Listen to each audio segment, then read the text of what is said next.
This is a smart key for a Nissan Qashqai. This is how we replace the battery. So quick release button pulls the hard key out, and there's little indentations there and there. If we get something small and flat, and just prise that open.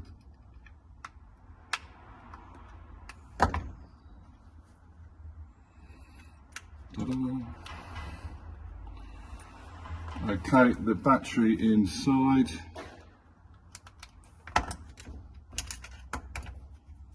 is the old faithful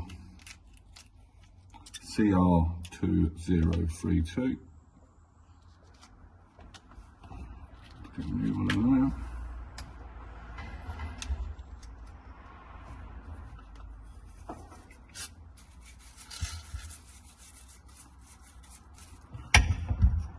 Quick clean as always.